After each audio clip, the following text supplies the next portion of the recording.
Welcome to our channel. Today we how to install QuickBooks Time for job costing tied to deductions, detailed guide step by step clearly. To install QuickBooks Time for job costing tied to deductions, begin by accessing the official QuickBooks Time website.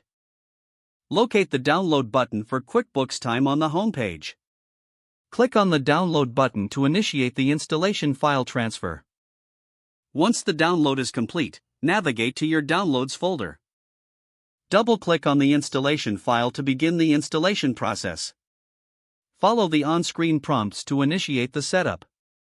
Select your preferred installation language from the drop-down menu, if prompted. Accept the license agreement by clicking the appropriate checkbox. Choose the installation type that suits your needs, either standard or custom. If you opt for a custom installation, select the features you wish to install. Select the destination folder where you want QuickBooks Time to be installed. Click the Install button to proceed with the installation. Wait for the installation to complete, which may take a few minutes. Once installed, click on the Finish button to exit the installer. Launch QuickBooks Time by double-clicking the application icon on your desktop. Upon opening, you may be prompted to sign in or create an account. Enter your credentials to access your QuickBooks Time dashboard.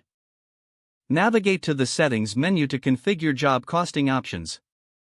Select the section for deductions to link them to your job costing. Input the relevant deduction criteria and save your changes.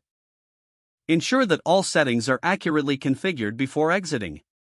You are now ready to use QuickBooks Time for effective job costing and deductions management. If the page does not load, refresh the browser or try again in a private or incognito window. Make sure you are using the correct email address, then retype it carefully to avoid small typos. If your password is not accepted, use the reset option and create a new strong password you can remember. Check your spam folder for verification or security emails, then complete any requested confirmation steps. Enable two-factor authentication if available to improve account security and reduce unauthorized access risk. After signing in, review your profile details so your contact information and settings are accurate and current. Don't forget to like this video and subscribe to our channel for more step-by-step tech guides.